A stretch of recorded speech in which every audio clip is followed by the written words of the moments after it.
Services at Canal Alliance. Some of you have seen me before. I think this has been one of the main locations and venues we have used for a lot of our events. I see many familiar faces and some new ones, so that's always good.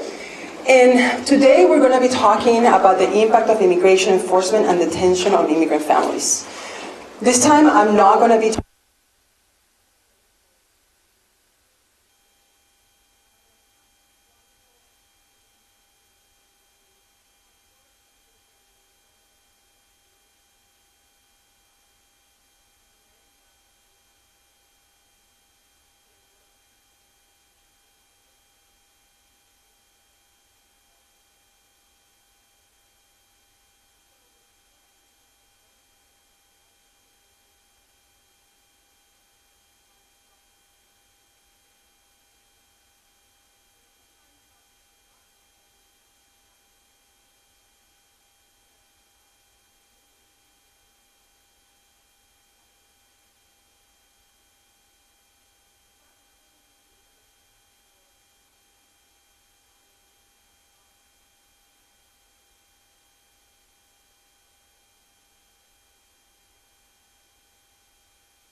So, some immigration policy updates. There's been quite a few.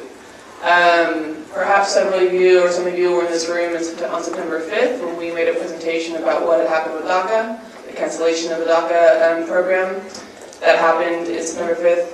And people were essentially, DACA recipients were given some parameters to follow as to whether they could renew their status one more time or just have to essentially wait until their own permits and the deferred action were to expire.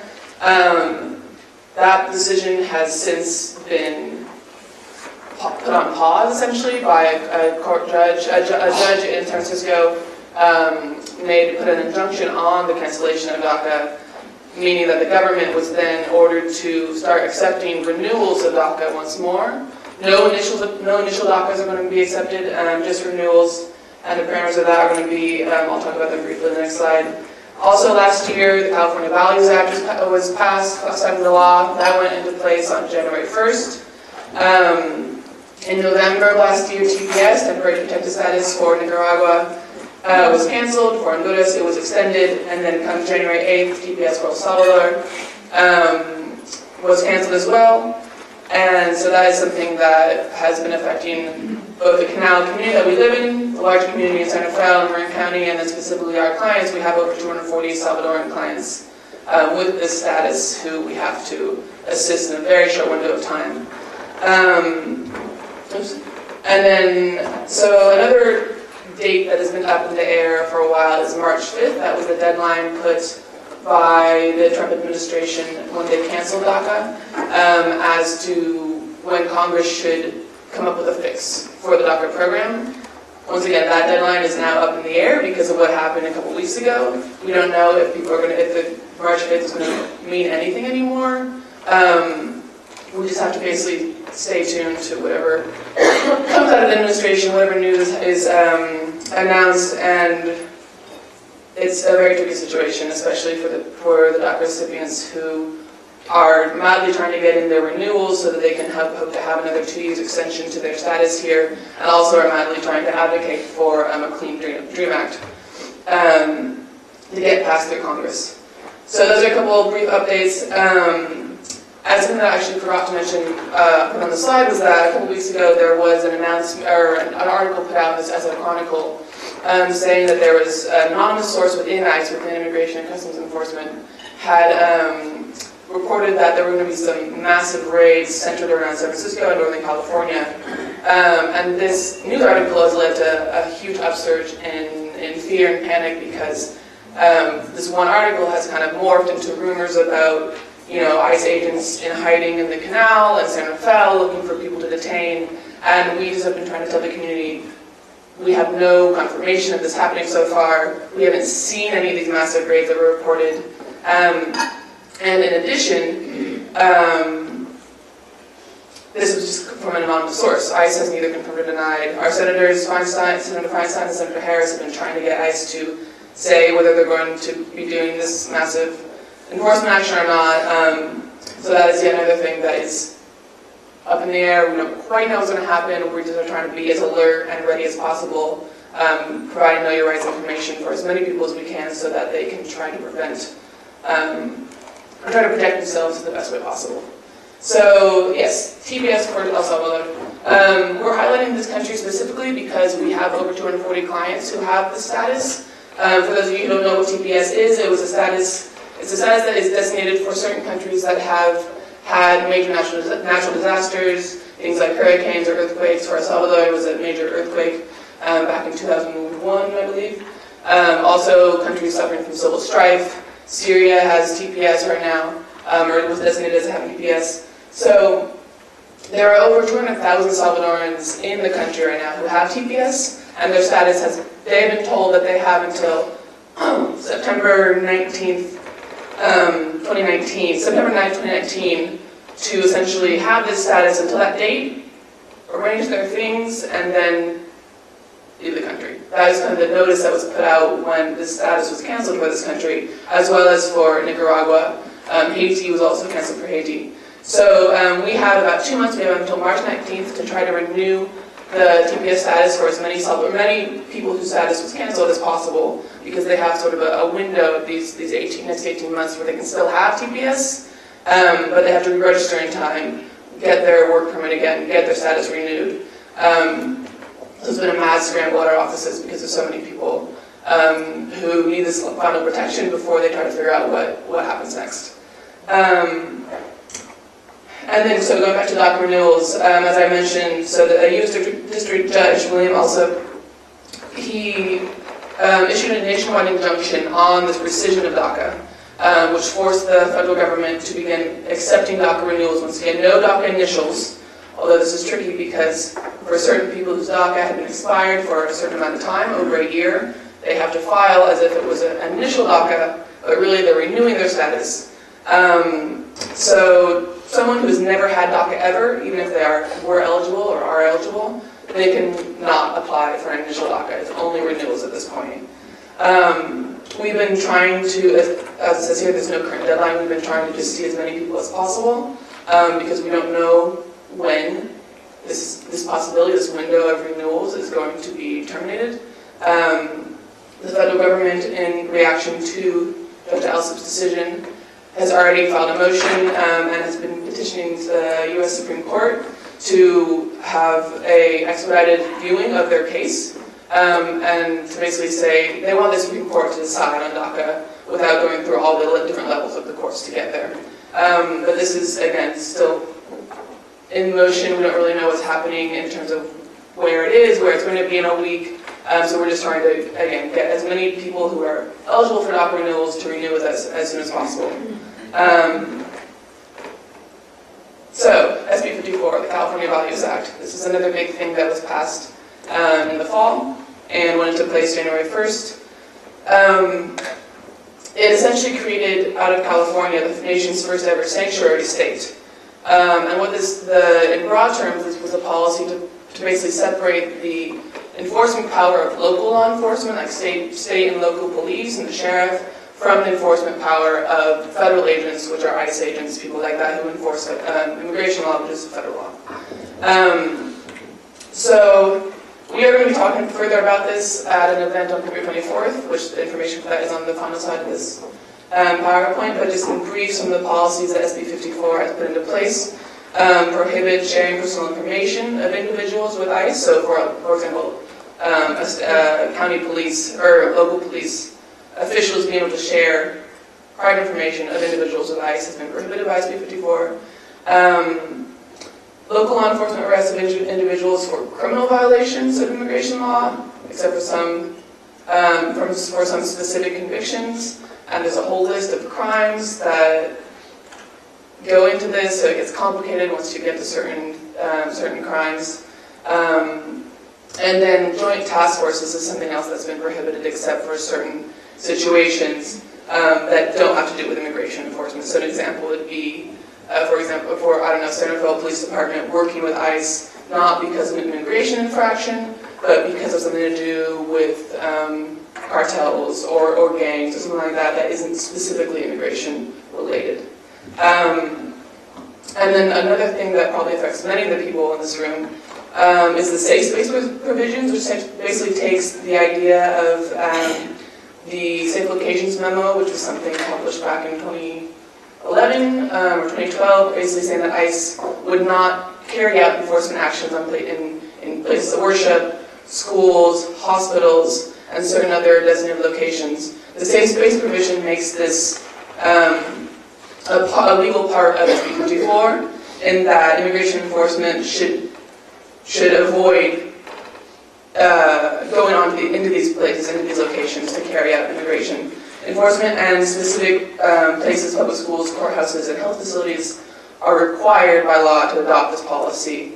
And these policies are also the safe space provisions. The Attorney General of California has to write up a model policy by October 1st of this year, and then these certain locations are going to have to adopt that policy. Again, we're going to be going much more in depth into this on February 24th, and I will be talking about that in this slideshow. So just really briefly, some of the immigration enforcement actions that have come up in light of A, California being a sanctuary state, and B, certain cities within California having long been established as sanctuary cities. Not only California, cities across the country who designate themselves as sanctuary cities were targeted directly by immigration and customs enforcement in an operation called Operation Safe City back in the late fall, I believe it was. And it was Jeff Sessions, Attorney General Jeff Sessions, didn't beat around the bush when he said essentially we are carrying out this operation in cities that have separated the law enforcement powers of the local law enforcement and the enforcement powers of federal enforcement, so that where the cities do not cooperate with ICE, we are going in there and we are going to try to detain as many undocumented people as we can. So that was Operation Safe City, and the threat in light of SB 54 was similar in that as soon as SB 54 was signed into law, essentially the federal government was like, we're coming after California, we are going to be on the streets trying to detain as many people as we can, because we no longer have the cooperation of people on the ground of local law enforcement. And so just to emphasize, the leaked, or the anonymous source talking about the massive immigration enforcement operation in Northern California has not been confirmed. It was just a news story that we are very aware of, but we just don't want the panic that was caused by this news story to spread without us having actually confirmed that it's a current thing that has happened already.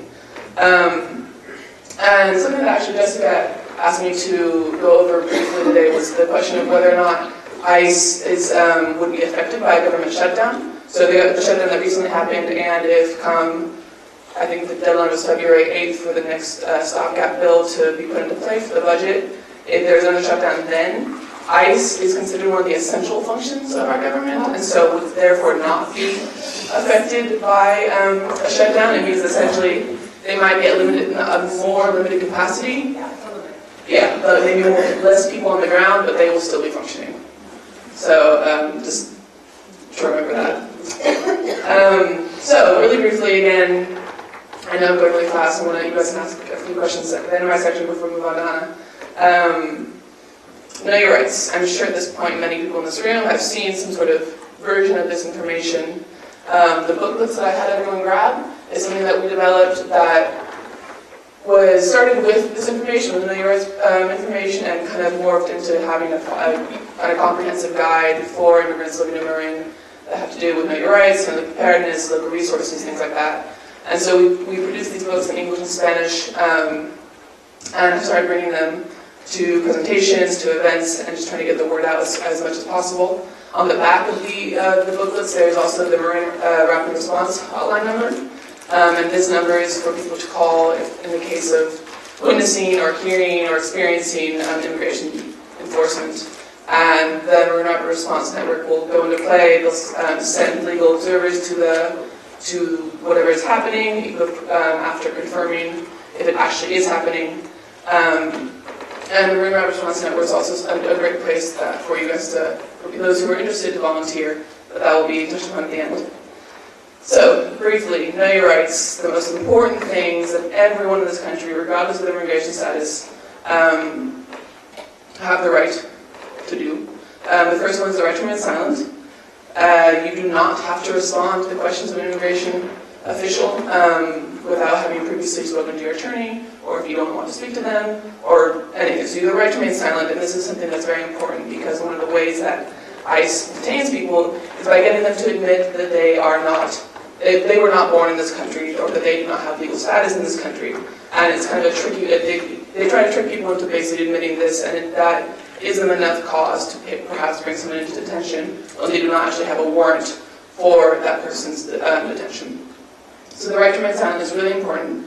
To remember also the right to privacy, and this is very pertinent both for in the home and in a place of work or a place of education.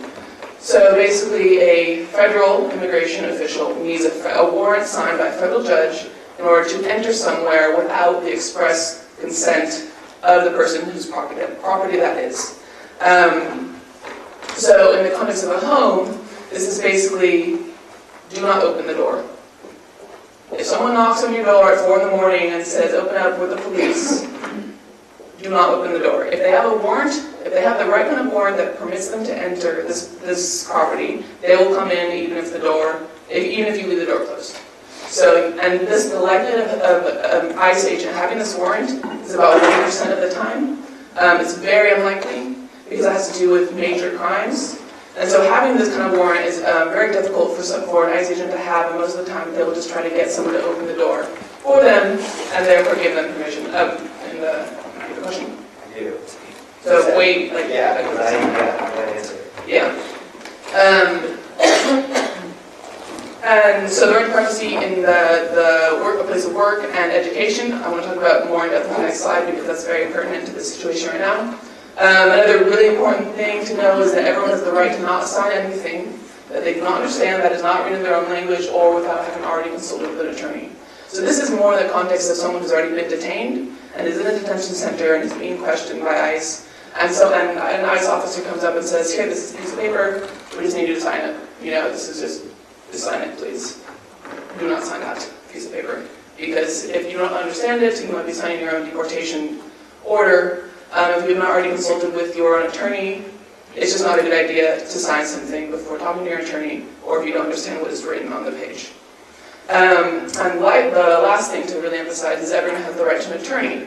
Now, this attorney will not be provided to you by the government, by immigration officials, because it is different than if you're detained by like police or the sheriff. So the right to an attorney means that yes, you have the right to see an attorney, and you should ask for one if you are detained, but you have to already have that attorney, either a contact number or someone outside of the detention center has to contact them for you, because it is up to you to actually have that attorney come in. ICE agents won't provide one for you. But it is really important that everyone knows they have the right to an attorney, because the cases where people in immigration court are actually represented by attorneys, it is much more likely that they will get the due process that they need to get in order to argue their case. For example, unaccompanied minors who come into this country and are put before an immigration judge, if they have counsel, it is much more likely that they will be able to argue something like asylum, as opposed to not having counsel, having to defend themselves, and essentially being fast-tracked out for deportation in some cases. So this is, know your rights, you can go into more depth in different locations, but I just wanted to do a brief overview today. Public and private spaces.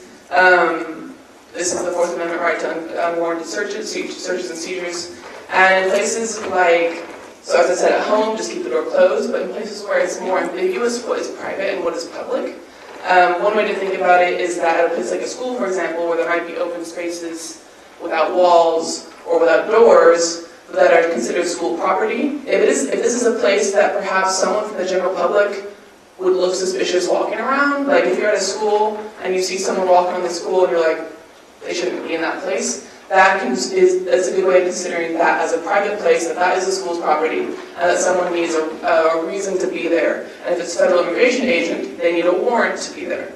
So it's tricky, but that is some way that immigration legal services people try to explain it, because if there isn't a private sign over something, people can get confused. And most importantly for places of work is that immigration officials need the consent, without a warrant, need the consent of the employer to be able to enter a place of work, to question employees, to go through records, things like that. So if the employer doesn't give that consent and they don't have a warrant, immigration officials have no business going into a place of work like that. These are two examples on the left. I know it's kind of blurry, but on the left is an example of a valid federal search warrant signed by a federal judge. This is the kind of warrant that ICE agents can have that would give them permission to enter private property or to search someone's car or something like that. The other warrant is what is called a ICE warrant, and it's what they use to confuse people sometimes, or to basically say, you know, we have this warrant, we're looking for this specific person. But that kind of warrant is not the warrant that gives them permission to enter private property. So I wanted to put them up there just so you have a general visual. I will be sending out this material to everyone who's here today, so you can have a better idea of what these kind of warrants look like. And I believe that's all from my part. Really briefly, you have a question about? Yeah, you had mentioned that property owners have the right to open the door. Sorry, I'm getting it wrong, but a lot of our families live rent. And so if the property owner of the complex comes, can not sure about that. Well, so that, usually you need to give, if you are the landlord, for example, you should be given the tenant notice before coming in, unless there's a special circumstance. So there's this confusion that people have to open the door, but not necessarily if the person is there and doesn't consent to it, because if the property manager is there, he doesn't have the ability to just walk into someone's apartment without notice. So it's more like someone you knock on the door and the person opens the door for you. Right. That is giving the consent that ICE agent would need, basically just that door opening. Yes. You were saying that Operation Safe City sort of makes states or cities that are like sanctuary states, SB 54, So, more of a target. Operation Safe City was specifically targeting those jurisdictions that had declared themselves sanctuaries. Right. Yeah. So does this, does SB 54, which was just passed, do you see that as being like a helpful, like will that have teeth, or is it continuing to make us more of a target? Good question. Short answer is that we'll be going further in depth on this in February 4th, but SB 54 is not perfect. And what it was, monumental in that it created officially the first sanctuary state in the nation, and it does draw a pretty firm line in some aspects of law enforcement between, Central Police Department and ICE. So that is really good in terms of protecting in general at-risk populations. But then, the question of whether or not passing this law has now made us a target, an even bigger target, because California has always been a target for immigration enforcement. Whether that re-emphasize that target in the eyes of federal administration. I mean, in short, yes, it has, because Operation Safe City and this, the rumors about these other law enforcement actions, that has come out in direct response to SB 54. But again, we haven't seen massive raids yet, or massive operations, because we don't like to use raids. And the lane was also. Yeah, and that was part of Operation Safe City, the larger kind of nationwide thing. So let's just do one more, and then other questions I'll do it to the end so that we can get to Anna and Jessica. So one of the things we hear a lot is families that one member of the family got a DUI, and they said, oh, my dad got a DUI, and now he's in deportation. So how that will affect, supposing we are a sanctuary state, why that's still something we're here? Can you repeat her question? Yeah, so the question was, what happens if, for example, are you a teacher?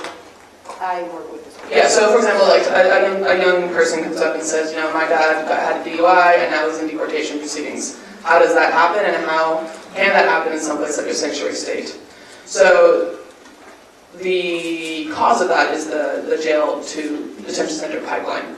And that is something that so what happens is, someone gets picked up for a minor civil infraction, something like that. They're put in the county jail, and then the county jail notifies ICE that someone who has come up as being undocumented, or not having, a green card or citizenship or something like that, they've been flagged in the system. So they're still collaborating with us. So in theory, as of January 1st, that should not be happening anymore, except for specific crimes, for specific things that have been designated as, yes, you can share this information with federal agents. But before, that would be something that would happen because of just in general each locality's cooperation with ICE. It varied locality to locality.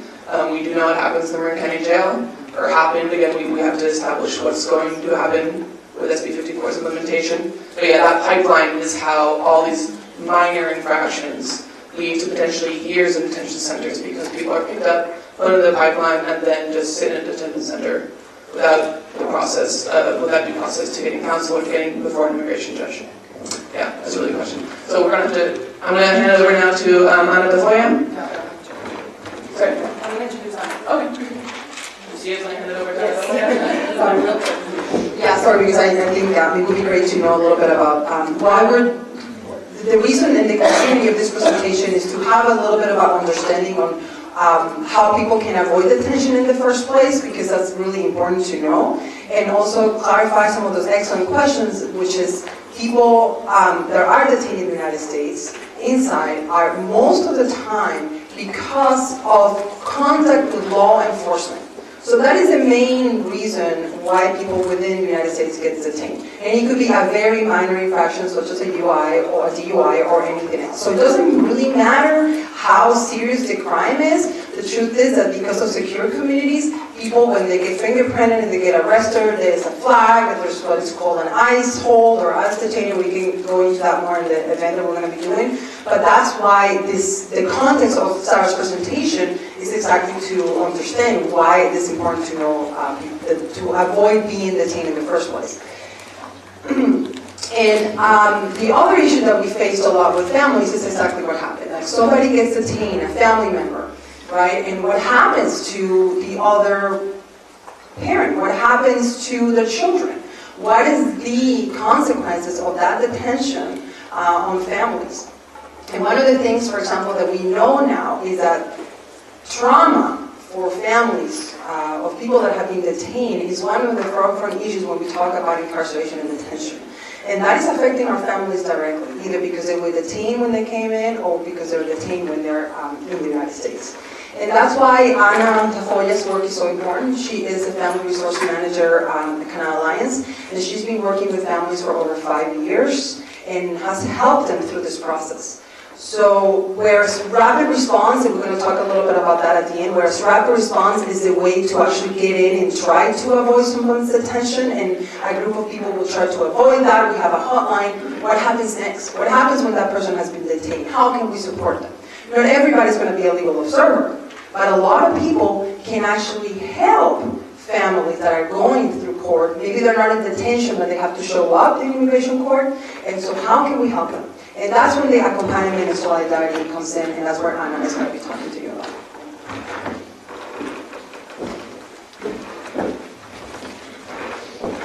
Good morning. So my name is Ana, and we're going to do an overview of some of the services and support that we provide to the families once they have a relative that has been detained. So a lot of this information is general because, as you know, in the nonprofit world, things change a lot. A lot of the services and the resources are based on funding, are based on grants, and you know what I'm telling you now might not be true in 6 months. So I didn't go into detail in all the services, but I just wanted to do an overview of the agencies and the programs that are available, so that if you are going to, in the future, find yourself supporting the family, you can at least know where to start the research. So a lot of the,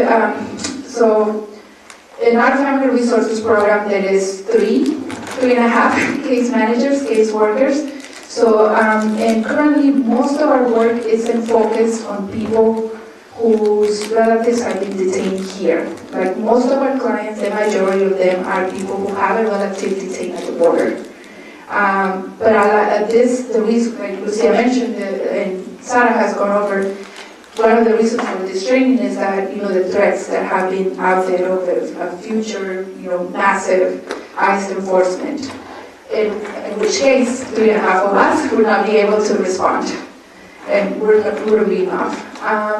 So the process usually starts with an intake. You know, we have been in the canal for 35 years, and a lot of the people trust us, and we're a place where people would come when they need, you know, they have a problem, they need to figure out what to do. So we will start with an intake, just collecting information. We figure out if this is something that is happening now, it just happened, and then that way we can figure out how to work with immigration legal services. Part of it, you know, a good chunk of the time is just listening, you know, being there with the person. As you know, a lot of us are living in a lot of stress over the last year for everything that is happening out in the world, in this country. And, you know, so the community is already under a lot of stress here. You know, immigration is every other word out there, in the news and media, everywhere else. And so now, once it becomes a reality, you know, it hits a different stage of that trauma that Lucia was talking about. So a lot of it is just kind of sitting there with and it's usually the relatives. We, you know, rarely see the actual person that is detained, but it's the relatives, the wife, the husband, the friend, the cousin, things like that. The next phase I would do is identifying the support system. As you know, we're under stress. Sometimes a lot of times it impairs your ability to kind of think forward and see what are we going to do, who's going to take care of this or that. So it's sitting there and trying to create a plan. So it is different for every family, if they have children, how old the children are, if they go to school or if they need childcare, if they have a job or not. Sometimes the person that makes the most income is the one detained. So then that affects. Then we'll know the housing situation currently, the rent.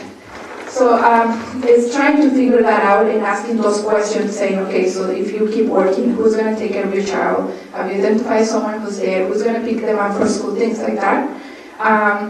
We do have some programs available for rental assistance. Like I said, money is one of the major problems, I would say, not only because of the person detained is the one that makes the most money or it's half of the income, but also because getting legal representation is a huge expense. It's a huge expense, and having that attorney present does make a difference on the outcome of the person detained. For example, at the end of December, a man came into the office that his wife had just been detained, and he had some savings, and he had he has a decent job, but he had to put down $4,500 just for the attorney to start working on the case, for the attorney to go and visit his wife at the detention center in Richmond and figure out what was going to be the legal strategy to proceed. And so if they don't have that kind of money, then what do they do? And when they do have it, that means a reduction in their income. So these are some of the services. We do have a limited funding. Like I said, it's all relative and it changes. But we do have some funding for emergency situations like this. We do work with other agencies in the community, such as St. Vincent's, Adopted Family. Season of Sharing is one of the major ones because it's for one-time deal, and knowing that there will be a plan for the future, and this is sometimes legal fees at a one-time, expense.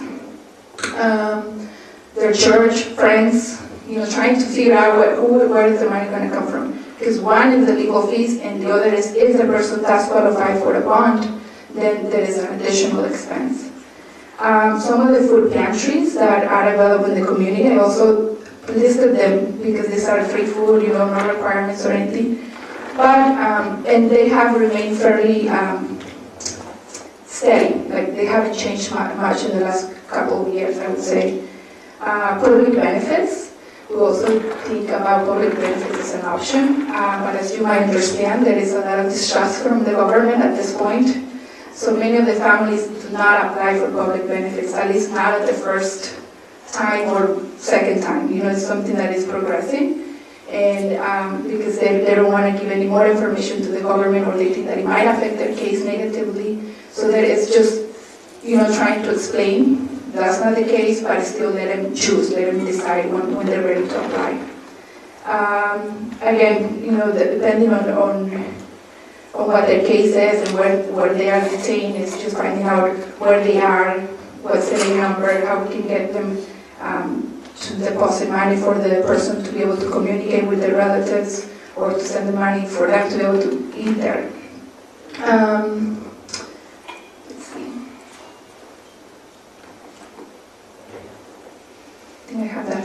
And we do have also 2 people on staff that work in case that the family needs it or they ask for it in terms of behavioral health support. So we have Jasmine and Ruby. And an example, another family that we had this month, husband was detained. He had a previous case, right, where he had been deported before he came back, but it was at the border, so he tried again. He made it. He was here for a while, and then he married. He had 2 kids, and when they came in to apply for rental assistance, the child was in the lobby, and he was just acting out. He was just crying. They couldn't control him. He was just very expressing out all that stress that he was witnessing in the family. And mom was able to meet with Ruby. She's one of the person that works with children under 6. that supports the family in these aspects. Again, another thing that we do a lot is just finding, it's a lot of the computer and English skills, finding out where the person is. And once you find out, it's find out how the person can communicate with their family. So it's depositing money on the phone, and sometimes it is calling a number, sometimes it's opening an account and like getting out the account or something like that. And each detention center or contracts a different company. So a lot of the time it's going online, doing some research, or calling the action center and trying to figure out what is the company that they're using so that we can deposit money either on the phone or in their commissary accounts. Another process that can be also is trying to explain to people is posting bond if the relative does qualify for it. It's really expensive. I've heard from $8,000 up just for them to get out, but it's explaining the steps that the person that is going to pay the bond has to have some kind of legal status, papers, that once the case is completed, they get their money back, but they would go to the person who paid it. So it's important that the person that is paying it is someone that they trust, right? That they're going to get their money back. And then, so a lot of, like I said, a lot of these resources do change over time. Do change because they're based on funding. There are different requirements for each one, and when we work with what we call mixed status families, that's very important because some families might qualify for some resources and some might not, depending on what the situation is. Sometimes the kids are the only ones that have documents. Sometimes one of the parents have documents, so that really affects what program they're able to qualify for or not. Let's see. I think that, like I said, it's very general information, but it really depends on an understanding of who are the members of the family, who's there, who's not, and what they might be able to qualify for. A lot of our work is just doing that, keeping updated what's going out there, what has changed, what other resources became available, how can they apply, what are the process to follow. I think that's it. What I have. Anyone has any questions? Yes. My question is just an add-on. The San Rafael City Schools, in each of our school sites, we have food pantries as well, and our parents can take advantage of that. They're run by the parents. So I saw your pantry list. As the schools, check the schools out. And then in our schools, we have school liaisons. I know you work closely with them, with Canal Alliance, but they're also a resource for families to let them know. We're hiring a psychologist because we know that our children are going to be needing those services. We also have a volunteer relationship, or a relationship with the Bay Area Community Resources for Mental Health Services. And also Canal Alliance is contributed by coming in our school sites and talking with our students and giving them some mental health. So it takes a real community to do this. And then I know you have the church up there. We're working on, some of our schools have very strong relationships with the local faith community, and that can make a tremendous difference. I know there are other faith communities in Marin that want to plug in and be a partner, so we're looking at building that up. But I know for our schools, it's just huge to say Canal Alliance to go to place for help for our families. Thank you. I have a question. Do you guys partner with private law firms to refer people that don't have lawyers? I mean, I know your caseloads are big, and sometimes we hear families that come actually to the family centers in the school saying, we tried, but no one is able to help us at Canal Alliance, or they don't have representation in court for the days, whatever is the situation, because of course you're so many, right, so many hours. So do you partner with private law firms to have pro bono services for them? Sure. We don't really, I wouldn't say like we partner. We do have an immigration legal resource list. So it's a list that includes all the nonprofits in the Bay Area, and they're separated by geographical area. And then there's also a few of private attorneys. And honestly, in this type of cases, because the response has to be immediate and it takes a lot of time, it's usually a private attorney who will be there to respond. Because as you know, most nonprofits have a very caseload and they're not able to jump on case to go to court and visit this person whenever they're detained.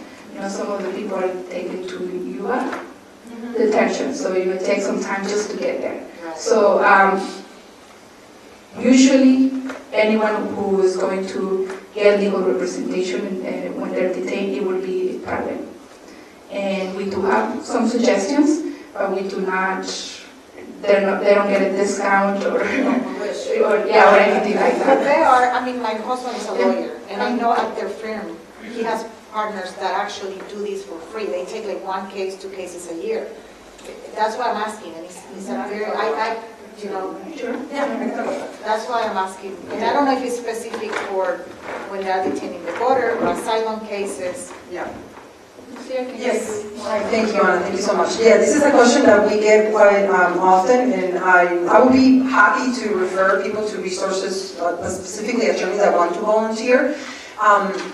Regionally, there's very few nonprofits that take what is called detained cases. So a lot of them will take, nonprofits will take people who have been, for example, released at the border because they have a valid asylum claim or they don't, it's not a risk to safety, so they get released, and it's easier to connect it with nonprofits because those people are not currently detained and they get a court for 6 months or a year, so they have time to get an attorney to help them. But people that are detained within the United States, it's actually very complicated because they are already detained somewhere that it could be very remote.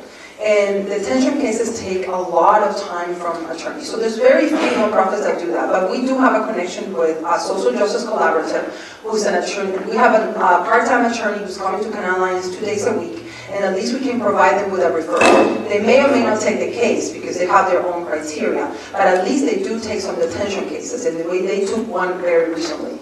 And private law firms, they do take some of those cases, but they usually do it through, for example, Lawyers Committee for Civil Rights. They partner with other nonprofits and they will take maybe 1 or 2 asylum cases. But we're talking about thousands of people. So, I mean, the truth is that it's a lot of people that need this help and there's not enough resources. In New York, for example, it's the first city in the United States that actually decided to provide an attorney for every person who is in removal proceedings and is under 200% of the federal property line. So, yes. And in San Francisco, they did that as well. Public Defender's Office, they have a great project. So if you do live in San Francisco, most likely you will be connected to an attorney. If you live somewhere outside San Francisco, it's a little tricky. But that is changing. We are part of the steering committee of the Northern California Rapid Response. And it's a regional effort, different from the local effort, but it's a regional effort to actually train pro bono attorneys to do this. So if your husband wants to participate, I'm actually referring people to the training so they can jump in case there is massive, massive enforcement or a raid. I don't like to use that, but massive enforcement raids in the area. So, but if you don't know somebody who needs an attorney, reach out to us because I can at least tell you maybe which ones you should be staying away from. So I'm sorry, but it's true. Or somebody's actually an attorney. Because sometimes what has happened to some of our clients that people get, into the hands of people that are not necessarily able to practice law or have foreign disciplinary actions for the Bar Association. So, I mean, at least I can tell them these people, I cannot refer people because the legal attorneys cannot really refer directly to someone, but we can tell you this is a list of people that are, at least not disciplined by the bar, and we know that they're actually reputable people. So we can do that. And we have like 20-minute emergency consultations, so if somebody does get detained, we can at least give them that support. And then Ana usually takes over the families because they're working with a private attorney, and then Ana will, for example, interpretation. Things like that. Actually sitting down in front of a computer, which is another thing that Ana was talking about. Driving to the detention center. Maybe Jessica can talk a little bit about how difficult that is to actually go to the detention centers and visit a family member. So all of those things are things you can actually get involved and not require legal necessarily skills, but it's just social skills basically. Trying to talk to the family, motivational listening, trying to be able to understand what they're going through and help them throughout that. But if you have any specific questions on how attorneys can help, I would be happy to refer them to a group that's really can train for this. Any other questions on resources? Yes. Great. Are you asking for volunteers, and is this the number that people call, and are you getting massive amounts? What about these people from El Salvador? I mean, you've got a deadline. Do you need people? Yes. It's tricky because what a question. I welcome the help, and for certain things, we definitely need volunteers, particularly if they're bilingual. But for others, we are at capacity when it comes to, for example, placing people in our own office. So I did hire somebody to help with TPS, and it's helping out with the forms, and it's a temporary hire, but it needs somebody in the office Monday through Friday just filling out forms. So filling out forms requires training, oversight by attorneys, so it is complicated. So as much as I want to say come and volunteer, the truth of the matter is that we need somebody who can actually be supervised full-time and have some sort of legal background. So yeah, it's a trick. But later on we might, because that's exactly why Sarah was talking about TPS and DACA, because it is possible that the way this government is going, and I don't know how the negotiations are going to end up in Congress, that these people may be put in removal. If somebody is from El Salvador and stayed here after September 19th, when 2019, September 16 or September 9, 2019, these people are removable. These people can be deported. We're talking about 200,000 people, plus their U.S. citizen children, which is like another 200,000. So it is a very complicated situation, because what is really sad is that people sometimes don't understand that a lot of them actually have a family here, and what are you going to do, deport the father and then actually have the U.S. citizen go to El Salvador? So we can talk about that if you want, but before that, I would like to introduce you to Jessica Marker. Probably a lot of you have worked with her or know her very well. The reason why we wanted to bring her in is not only because she has a lot of to say about working with a case, but also she has her experience going from the beginning, the detention, all the way to being released, to having someone released with a bond. As you know, you probably have heard of the case of Hugo Mejia. He actually it's a very odd, but at the same time, not surprising story. She's going to explain a little bit about how he was detained, but in his case, the detention did not happen because of a criminal issue. It was very different. And I remember his wife calling the day he was detained, and she told me, Hugo signed his papers. And I was like, why? Why did you do that? No, I don't know why, but he told me he did. And it's like, but you went to a Know Your Rights presentation, right? Yes, I've been there, but I don't know why he did that. And at the end, I don't think he did. There was this miscommunication that happens. The first 24 hours of somebody when they're detained, it's critical. People are in so much stress. They don't understand what's happening, what Anna was referring to, about this inability to actually sort the information and articulate it. It's really difficult. And trying to speak with someone over the phone is very difficult. It's not like in the movies where you can go and, oh yeah, I want a phone call, and then you go and get it. It doesn't happen like that. So it's really traumatizing for families. And I remember talking to Yadira, she was saying, he signed the deportation order. He signed the deportation order. And he didn't. But she thought he did. And one of the reasons why I think he didn't do it is because he knew he didn't have to. He knew that at the time, there was no need to say what ICE was telling you to do. Sign your papers, sign your papers, sign your papers. And he was really smart. He knew his rights. So these things do work, and these things are important. So Jessica Marker is, she was raised and grew up in San Rafael. Someone is from Marin County. She is now the director of partnership at Benicia Valley School, and she oversees the Family Center in partnership and doing advocacy work, and recently launched the Benicia Valley School Foundation. She has a master's in early childhood education and began her teaching career in DC public schools. She also serves as a senior managing director for Teacher for America, as leadership and equity coach to their senior leaders in regions across the country. She's a mother of two, and she is looking forward to having her children join the Marin public education system. Thank you so much, Jessica. Thank you. Hi, everyone.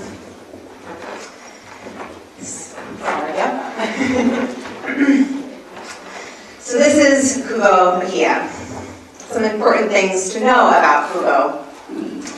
Hugo has been an Negro father at Benicia Valley School for over 14 years.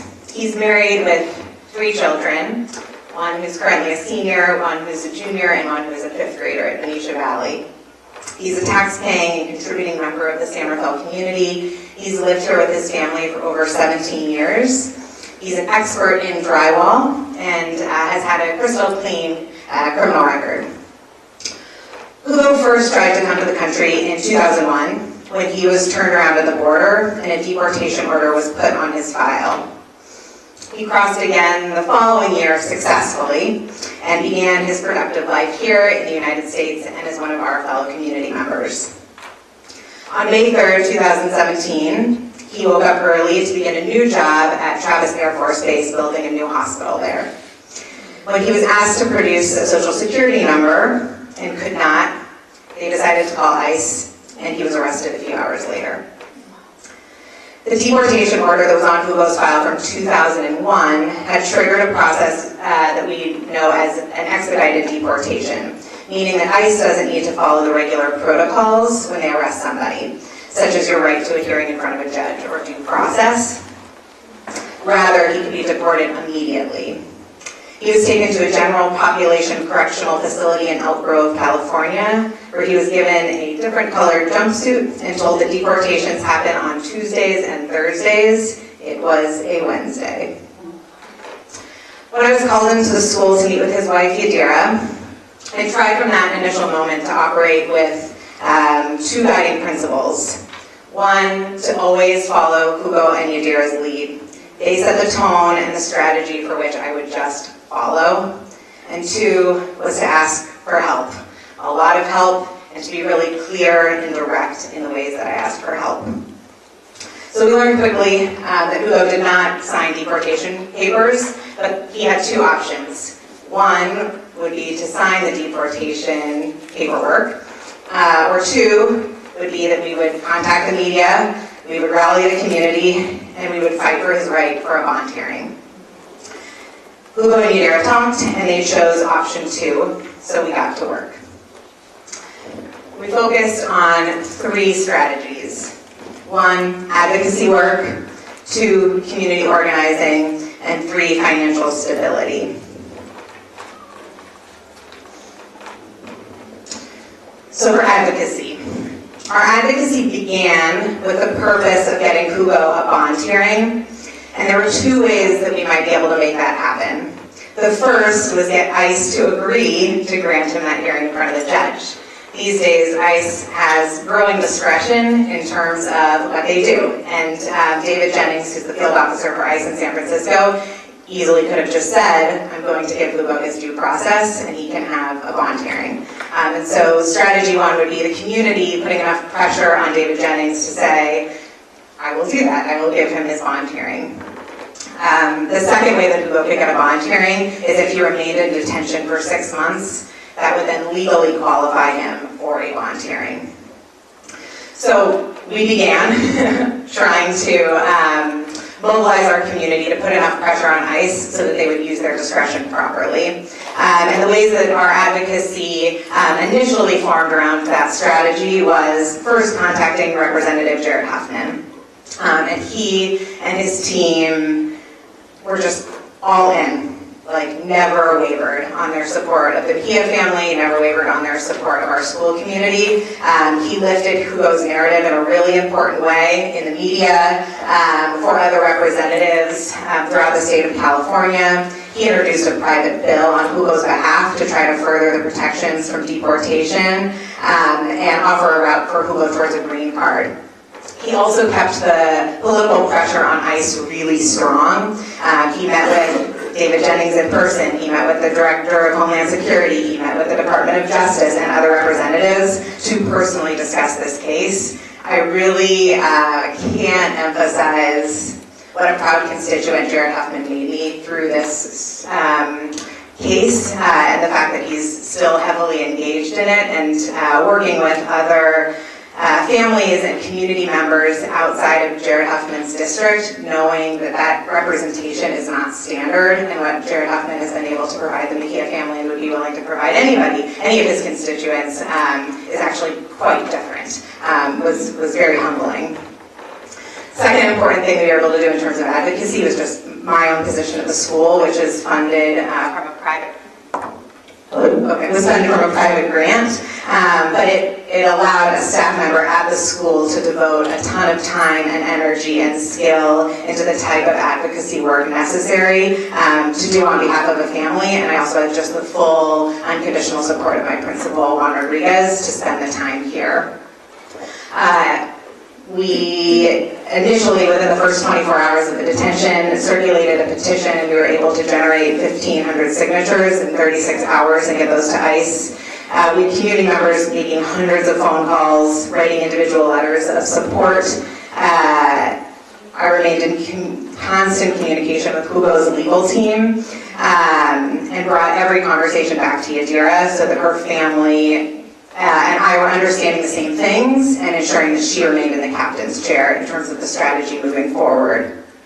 Other advocacy efforts was just ensuring that we kept the story in the media, that we held and attended a number of rallies, and then also engaged a number of key community leaders, Representative Huffman, as I said, the San Rafael City School Board, who's in here today, Supervisor Damon Connolly, the Archbishop of San Francisco, all went out of their way in big and small ways on numerous occasions on Hugo's behalf to be able to ensure that that advocacy was strong. Strategy 2 around the community organizing piece. So about a month into trying to get ICE to use their discretion, it became clear that ICE was like literally a block of ice. We were like, no amount of community support was going to move them. Like David Jennings was, the Archbishop of San Francisco met with him in person. David Jennings is a Catholic. I was like, okay, like if the representative of God is asking you to do this, if you're a Catholic, then you do it, and it didn't work. And so we needed to shift our strategy, and it just became really clear that if Hugo was going to get a bond hearing, he was going to have to be able to endure 6 months in detention. And that was a decision that he made and he and his family made. And so our strategy at that point shifted to helping him endure those 6 months and remain, keep his dignity as much as possible, ensure that his family had what they needed on the outside, and then to ensure that should we get that bond hearing, we actually get the outcome that he and his family have been waiting for. And so in some of that community organizing and mobilization, we called on existing partners. We talked about faith communities earlier and the importance of faith communities. Road of Shalom is across the street from Benicia Valley and has been established partner and ally of the school for a long time, but they already had a lot of infrastructure and organizing teams ready and were able to mobilize on a dime. The Benicia Valley Neighborhood Group Building Bridges showed up and was there with us in lockstep the entire time. We also assembled a team of new partners, so a tactical team formed, and we met almost weekly, and it was a team of Hugo's lawyers, Hugo's union, someone who specializes in immigration media, myself as a representative from Marin County and the school, California Immigrant Youth Justice Alliance had advocates on the tactical team, as well as we partnered with Bay Area Resistance as well. And then we also brought in a lot of existing organizations within Marin County, such as Mill Valley CAN and the Marin Interfaith Council, that were already highly mobilized and able just to jump on board quite quickly. And so all of this was basically in service, as I said, of the family's ability to maintain as much semblance of normalcy as possible and to ensure that they didn't feel isolated through this process and that they weren't alone, but that the community was here and what they needed, the community would do what they could to deliver it. Through my partnership with Hugo's legal team and in our conversations with the tactical team, it was easier for me to get clear on what we needed, when we needed it, and how we could get it. And in organizing, I could be much better at asking for what we needed. So for instance, that might look like, I need you to go to the correctional facility and sit with Hugo for an hour tonight. I need you to write another letter of support to ICE. I need you to write another letter of support to Hugo. I need you to be in the courtroom for the day of the bond hearing. I need you to clear your calendar. I need you to help them make rent this month. I need you to pay the bond. And the last two, the rent and the bond, just can't be overstated on how critical financial stability and tapping into community resources was in this case. Which brings me to strategy 3, financial stability. So we got Hugo's bond date 6.5 months after his arrest. The bond was scheduled for November 21st, 2017. Community resources, specifically financial, were critical to him reaching that day. With Hugo out of work as the main breadwinner for the family's resources were severely limited, and if they were going to be able to withstand a systems fight and outlast a systems fight, the family needed to remain financially stable. Hugo would have needed to leave along with the rest of his family if they lost their housing and their basic resources.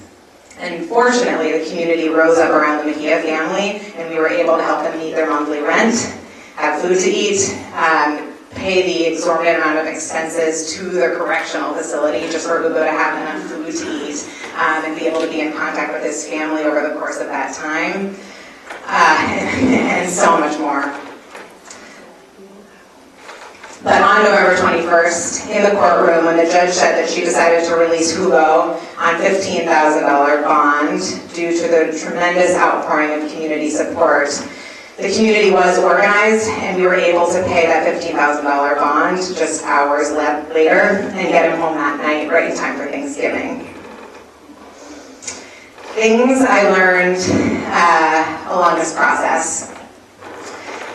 We're going to be fighting Hugo's case for years. While he's able to be home now with his family, we need to continue to organize, mobilize, and support the family. This case is still far from over, and Hugo's legal battle is still an uphill climb and will continue to be an uphill climb for years to come. Time. There were days that this is all that I worked on. Planning rallies, coordinating rides, organizing letters. I also learned that this is something that the community really cares about and was really proud to be a part of. They were asked to rise to the occasion, and they really did, and we're very happy to do so. Finally, just how much all of this mattered. Hugo was not alone on the day that he was arrested at Travis Air Force Base. He was arrested and detained with another man named Rodrigo with almost the same identical profile. No criminal record, had come here at the same time, both had US-born kids.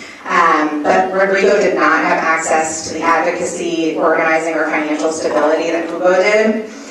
He and his wife and 3 US citizen children were deported. And so, as is the case for most people who are in these types of circumstances, what we were able to provide Hugo was unique. It shouldn't be unique, but there are definite direct paths that come from the types of services that people have access to and can be provided with.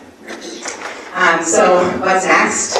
For now, Hugo's home, he's in our community, he's at our school, he's engaging in really substantial ways. Our community is safer having him here. But each day we await the next steps in the case and what we'll do to ensure that he remains a member of our community. And we'll continue to kind of call upon those same strategies, advocacy organizing, and financial stability, paired with the tenet of just following the family's lead to ensure that, ultimately justice is rendered in his case.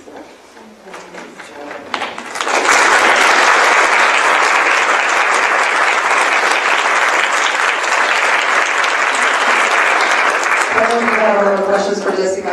I think I would like to open it up for questions for everybody, for Jessica or anybody here, and the next steps.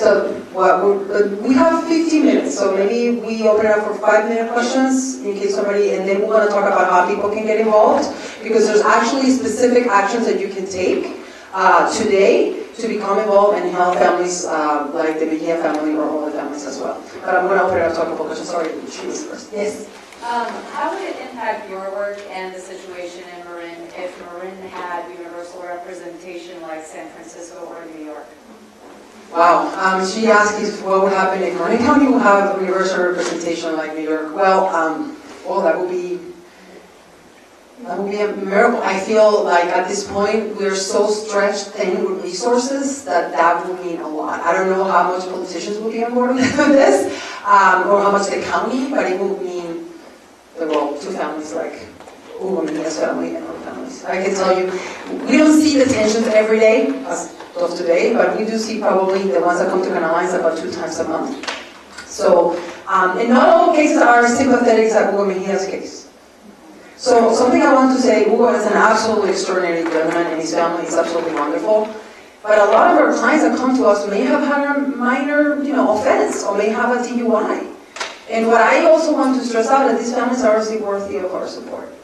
So you don't have to have a squeaky clean criminal record because the detention system for immigrants is absolutely broken. So the sympathy should not only come from a place of helping an individual person, but advocating for a fair and just immigration system. I can even add just a couple things along that line.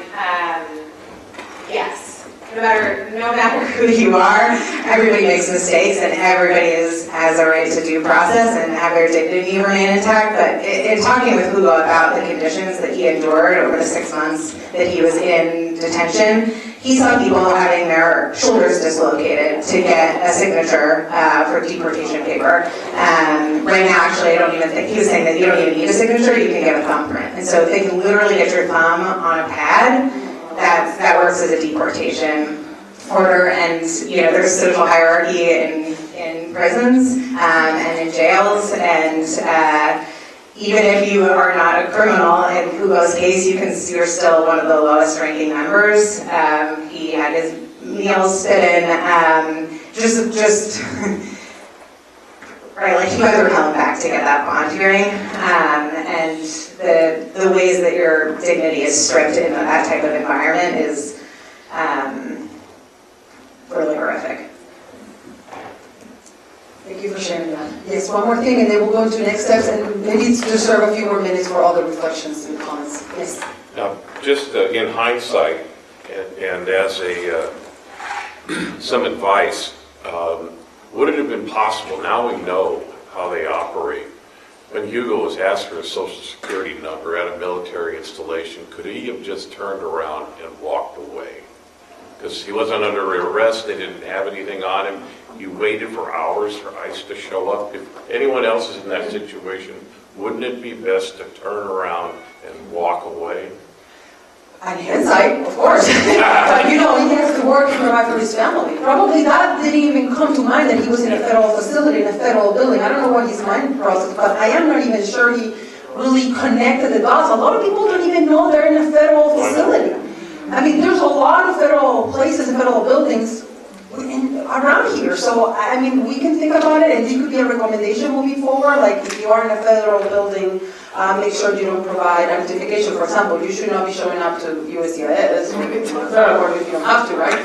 So, yeah, that would be a recommendation. But I mean, it's like he had a license. He had an AB69, so he had a valid ID in California. Well, he did check with he did check with his employer before he went, and the employer had never had a situation like this happen before. And I think what's can be tricky about having the driver's license is while it's designated FLA on it, federal limits apply. If you know what you're looking for on that license, then it flags something, but it can also give you a like overconfidence around false sense of security. Yeah. It does. It does provide people a false sense of security also because they think, oh, I have an ID, I can go into any building, right? Because it has my photo in it. But unfortunately, that doesn't really apply for federal. So one last question quickly, and I'll go into Sarah. Yeah. Kind of mirroring on the gentleman's question is, I'm assuming when you had said that Hugo was a tax-paying person, he had a federal tax ID number. If he had presented the tax ID number in lieu of social, The ID number, I wouldn't have told them. That's just something that IRS does so that people who are documented pay millions and millions of dollars in taxes and never see a dime of it. So no, that's just, that really in terms of immigration purposes is worth nothing. It's really sad. So, okay, so quick next steps, so you actually walk out of here with certain things you can do today, things that you can actually help the community with. Yeah, we do have the room until 10:30, so we do have more time for questions. Yeah, so first, next steps, ideas are volunteer opportunities. So we wanted to talk briefly, or not briefly, more about the Marine Rapid Response Network, which has been organized over the past 6 months or so, 7, 8 months. It's now in full operation. This is the number right here. That number is also on the back of the booklets that I provided you. And the Rapid Response Network itself has cards that they hand out, so this number should be spread far and wide.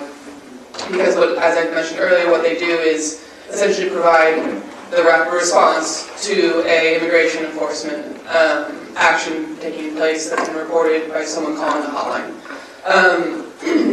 So I put up the WhatsApp here, and then when I send out follow-up information to everyone who's here today, I'm going to provide also the links that Olivia Lotran, who leads the rapid response movement, showed me for how people would sign up to fill these volunteer opportunity positions. So one of them is legal observers. So these are the people who are trained to go directly to wherever the immigration enforcement action is taking place, and essentially they know how to record and document what's going on to then, if necessary, document how someone's rights were violated, to document if ICE was doing things they shouldn't have been doing, things like that. So they're a key part of how to establish whether detention was proceeded legally or what is a violation or things like that. The dispatchers are the people who will be responding to the phone calls. They should be bilingual because the people calling most often are going to be Spanish speakers. And so they should be able to communicate with whoever's calling and then to dispatch the legal observers to the location of the enforcement action. Accompaniment is something that's still being developed, I believe, for the network, and that's what, kind of like what Anna was talking about today, the following up with a family after a detention action, or after an enforcement action, if someone's been detained, going through the motions of either driving them to facilities, providing food, assistance things such as that. Olivia told me that is still, volunteering for that is still being worked out. And then, as you asked earlier about the volunteer opportunities with Canal Lines, and as Lucia touched upon, so directly working with immigration-related matters is a bit tricky at the moment, but we always have these volunteer opportunities for volunteer at the food pantry. On Tuesdays, we do have a litany of people who provide transportation services. Interpreting and translation is always really necessary and sought out for, and all these things can be found if you just go to our website. You go to volunteer opportunities, you can sign up for them. And again, when I send out a follow-up email, I'll just provide the links so you can just click on them if you're interested. These were things from Anna's presentation about how to assist families more financially. Do you want to speak to me really quick actually about how food cards and things like that work? Yes, we supplemented the food pantry, so the food cards, you can be from any of the markets, financial support, as we mentioned, just having, legal fees are very expensive, and, if you want to donate that and be specific about what the donation is for specific families' legal fees or house sharing, we'll know the current housing situation in the county, and not only how expensive, but how limited it is. So if someone is unable to afford the rent, so likely will get evicted soon and have a place to stay. One thing that has been one of the, how to kind of manage this is kind of renting a room, downsizing. If someone is, half of the income is gone, then it's all going to a room and then maybe living room and rent out a room. That's basically how it has worked. So that way the rent goes down significantly now that the rooms are renting for up to $800 to $1,000. I think that's, again, food cards I think if you don't, feel as comfortable just giving money, if you want to buy a food card and then we'll just have it designated for that, we can do that as well. And then just your slides are about the political activism that should be gaining more and more momentum the closer we get to. Do you have a question about the? Going back a step, if I could. Do you guys help with the DACA processing fees? So yes, Yes, good question. Yes, good question. So specific immigration processing fees. The helping for things like DACA and TPS, the application, the filing fee for these processes are almost $500, and a lot of people cannot afford that. For DACA, we are providing anyone who wants to renew right now can apply for financial assistance, and we can waive the fees for them. And with TPS, I believe we need even more. But we have It's some. just, yeah, we have funding, but like donating is, for example, for specific immigration fees is also something that we always welcome. Do we have a process actually specifically for that? Yeah, well, you can always donate for Canal Lines, you can make it restricted. So if you donate, you can always say, I want to donate specifically to cover USCIS fees or attorney's fees for detention cases, so that we can, in our budget, we can segregate, restrict funds for just that purpose. That is, we do that as a practice, so it's totally possible. Doesn't go to pay my salaries, not going to go to pay for my computer or the printer, so that's fine. But you can always make donations to pay all these people. So that's fine, and we welcome that. And for DACA, we have funding. We have tons of funding for DACA fees. And also for TPS, I have a certain amount of money that I can, not me, Lucia personally, but immigration has a certain amount of funding for that. Yeah, but thank you for asking that. Political activism here.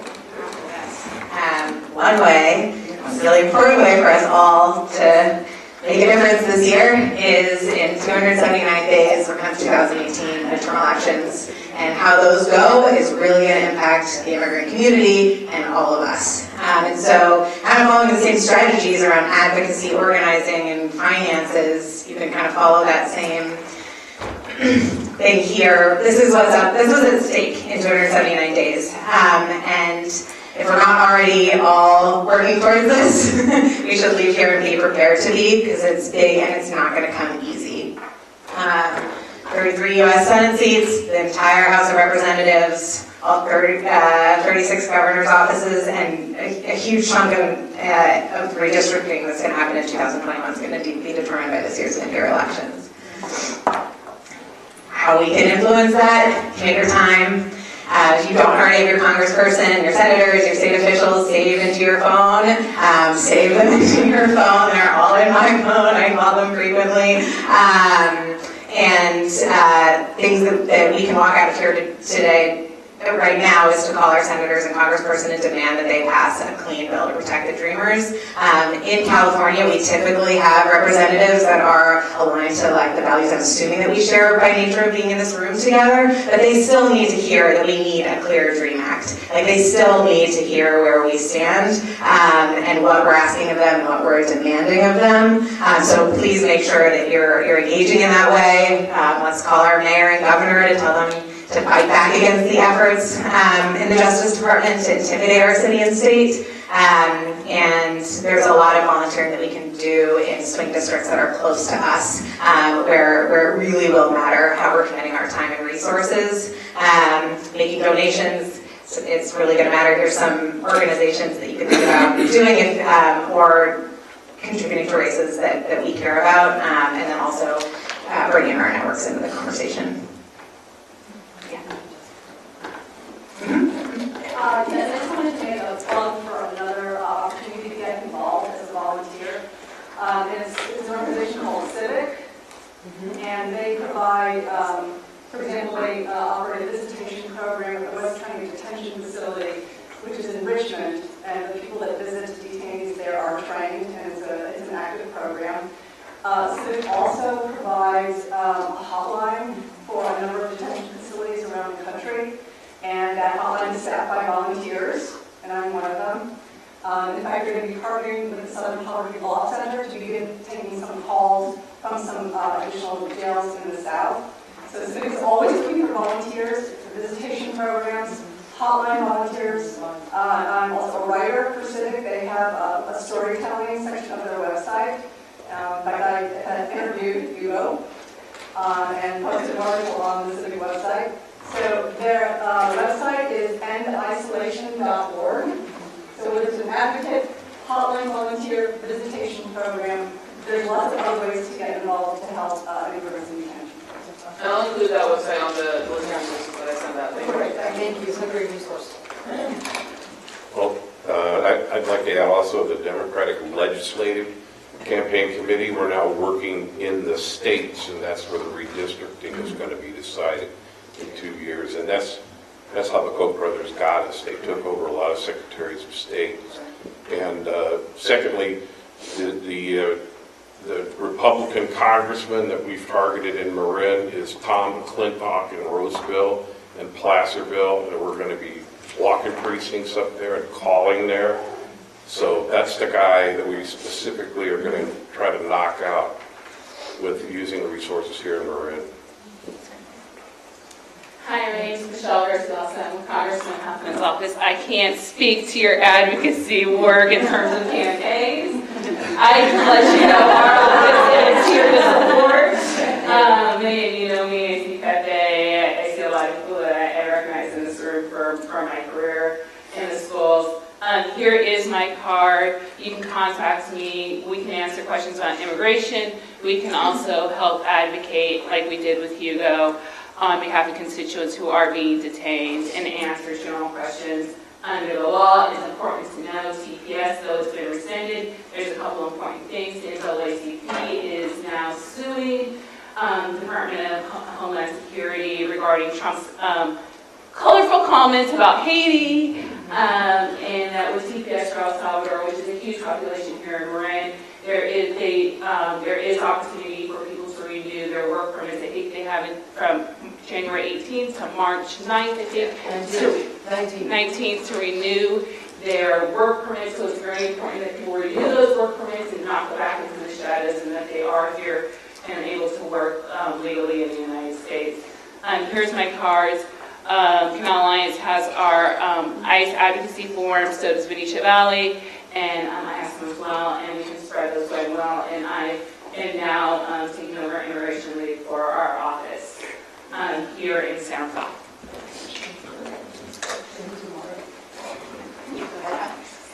I just also wanted to let you know, if you are interested in supporting the DREAM Act, there is an organization called United We Dream, and basically you text them telling them Dreamers to a number they provide to you, and they're going to text you directly phone numbers of congressmen. They're going actually to connect you.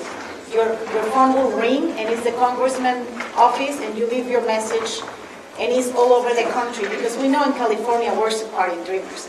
We need to actually call those officers where, we need those votes in the country. So United We Dream is doing a great job on that. With regard to the election and Spanish-speaking people, I spearheaded an effort and we won in Nevada to get Spanish-speaking people. Oh, but I'm not a citizen. Even better, you know what harm a bad president can do to your country. So we had Spanish-speaking people going into Reno, phoning here into Reno. We swung the election, we won Nevada, and it was Spanish-speaking people, I swear to God, who did it. And being there, talking to them honestly about how they vote. We hear the gossip is that you people register to vote, but you don't vote. Oh no, Senora, that's not true about me. We absolutely are going to vote. People were so motivated, and it worked. I think Arizona is another swing state, but all these people that have Spanish-speaking friends, like I do, it's important during the election time that you can phone from the headquarters, you can phone with your own computer from home. It's easy. All my friends need to do it, including the friends I lost. Yeah, hi, so my name is Laura Everly, and I'm at your local YWCA, and we've been helping employers get ready for this, so how to respond to an ICE raid that might occur in your office. We trained all of our own staff on what to do and how to respond, and just designating areas that are public and private, some of those really basic things. So if you're at a place of business that's interested in being a sanctuary space and wants to get ready for that, we're helping out with that. So it's the YWCA of San Francisco Marin. Awesome. So really quickly before I go into more questions or advice or political activism, something like that, we do have this event coming up on February 24th at Dominican University, California, called Defining Sanctuary is Marin Ready for SB 54. And so, excuse me, this event came about from two things. First was the Public Records Act request that Canal Alliance together with local affiliates sent to the Marin County Sheriff's Office requesting information about the extent of his office's cooperation with immigration enforcement officials. We now have the results of that Public Records Act request. We're going to be presenting them as well as putting that within the context of how implementing SB 54's policies are going to be affecting the way Marin County Sheriff's Office or generally law enforcement in Marin County itself can work to become a better sanctuary county in line with and perhaps improving upon the policies of SB 54. So we're finalizing the flyer for that event, and as soon as we do have that flyer, we'll be posting it, sending it out to everyone who's interested, and we should be able to answer a lot of questions about what's going on within that whole, for example, the jail deportation pipeline, things like that. So yeah, so flag the date. Frank Shinneman's going to be there with us that day for sure, I think. And yeah, so. Yeah, something else, because we are a nonprofit organization, so obviously we cannot make any political endorsements, or we can obviously lobby and say support the DREAM Act. But locally, I'm going to make a political pitch without having to endorse anybody. But we want to volunteer, obviously, in swing states and figure out what other districts we may be able to have an impact. I would say locally, one thing that you should know is that the Marin County Sheriff's Office have decided to post the release dates of every single inmate on their website. So if you get detained, what happened last year, if you were to get detained, we're going to talk about that in this event. So that's why I really encourage you to come in. What has happened in the past is that if you were going to be released from the county jail, ICE will flag you and they will call the sheriff's office and they will say, yes, this person's going to be released 7 a.m. or 7 p.m., which is when usually the county releases people unless they post bond. It's a little complicated, but that's usually the time. But now, because they cannot use resources, SB 54 prohibits using resources to communicate and cooperate with ICE, the workaround is that I'm just post them online. So that's what I do as community members know this, understand what's happening. And again, this is not necessarily a political issue, but it's an advocacy issue in which I think we can probably make a dent and we can probably make some changes if needed, just by putting political pressure. So you already know what the issue is. People get detained. It's hard for them to get an attorney. They go to terrible detention facilities. They're deprived of their dignity. And yes, maybe we do not want people who have committed serious crimes, and that's okay. We can definitely agree that maybe it's an issue. Maybe we do want to remove those folks. Maybe that's true. But there's absolutely no difference between someone who was detained from a DUI and someone who was detained from a minor offense or someone who was detained for a very serious felony. All those dates are going to be posted online. So I don't want to end this in a bad note, but this is an opportunity. There's a window for you to contribute to this, and that could be one of those locally here in Marin, advocating for transparency from law enforcement. So we don't have to go too far to make some ways for that. Okay. Yes? Just really quickly, on the Parent Services Project, I wanted everyone to know that we have a small fund to pay for U.S. passports of low-income children born in the States. So we know that many of the children that we work with, their parents might be undocumented, but the children were actually born here. It's important that they have their U.S. passport in case they do get, in case they do have to leave the country. We want them to be able to come back and have the passport. So you can, Parent Services Project, you can refer folks to us, and we can write a check for the passport, which is over $100.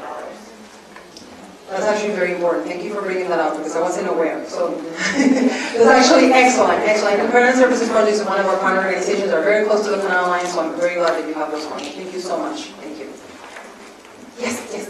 I wanted to also talk about the Marin Employment Advisory Council, which puts on seminars for employees. We will be handling something on March 27th. Sarah and Michelle will be there with myself. How to educate the employer in their rights and how can they help their employees. I work with small businesses and most have no idea what the rights of their employees are, and they're losing, especially in the trades, which is my specialty. So that will come to the Employment Advisory Council, so on March 27th. Anything else you would like to add in terms of resources? So just to summarize, you can absolutely volunteer for either the Rapid Response Network. I know they're doing their best. It's not affiliated with Canal Alliance. We're part of the Rapid Response as one of the many organizations within the county. But that's an effort that has been led by Canal Welcome Center. It's a different organization from Canal Alliance, but they're really trying to spearhead this, the administration of the hotline, which takes a lot of work, by the way. So kudos to them. Another way you can volunteer is by becoming, for example, a driver or interpreter for Canal Alliance. Maybe other organizations would like to recruit people that want to help with families. Maybe Novato, I know that maybe Novato, Aura, I see you over there. Maybe, I don't know if you need volunteers, but this is another great organization in Novato that does a lot of great work. Yes, because this is definitely something that we are experiencing in many nonprofits that they're trying to support the families. And this is a good way to do it. It's just by contacting your local nonprofit and see what kind of resources they need to support these families. Driving people to immigration court, for example, sometimes they're really afraid to go by themselves because they don't know what's going to happen during their hearing. Another way is that people need to report to ICE oftentimes. So even you're not necessarily in detention, sometimes they put a little ankle bracelet on you when you were released. Depends on what the CBP feels like is necessary for the people to report, and they're afraid of being reporting in the ICE office here in San Francisco.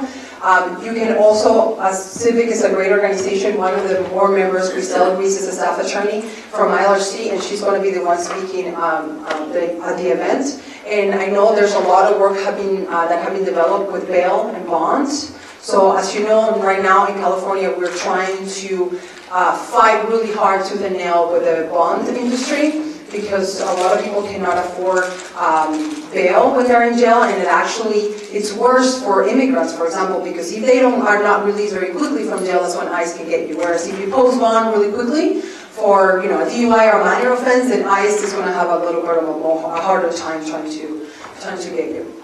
And I also have to make a pitch for the consulates, because, for example, we have the Honorable Consul from Guatemala here with us. Thank you so much for being here. Appreciate it. I know that we have a connection with them. If you need to get a passport from Guatemala, El Salvador, or Mexico, we can definitely put you in touch with the consulate. And they have been a great resource for people that are detained, and at least making sure they have access to some of the resources as foreign nationals.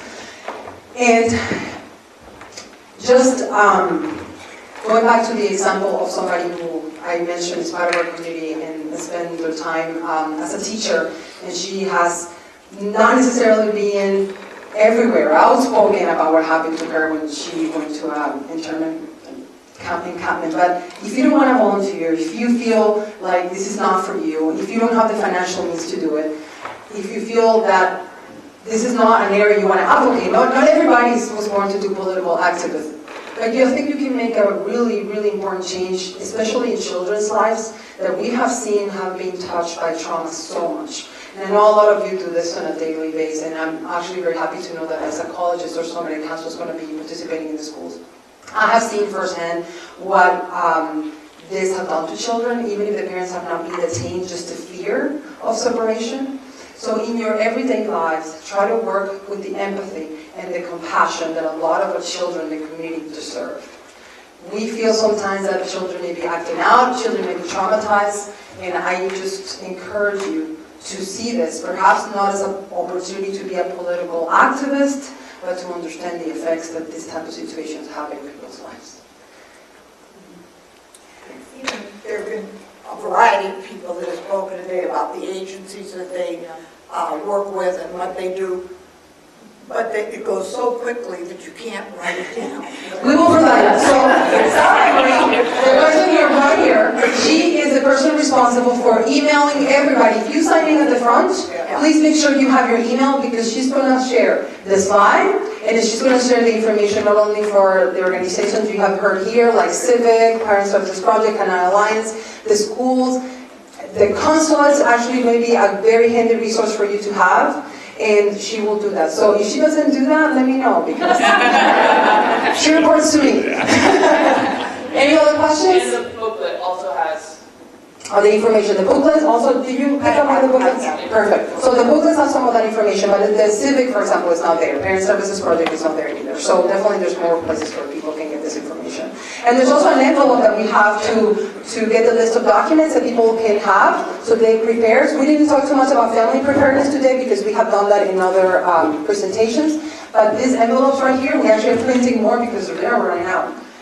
But these are all the documents that you can actually, get in here so that if something were to happen, the families can be prepared if they unfortunately have some sort of issue with detention and with ICE. This is really important. People need to be prepared because if things were to happen, at least they have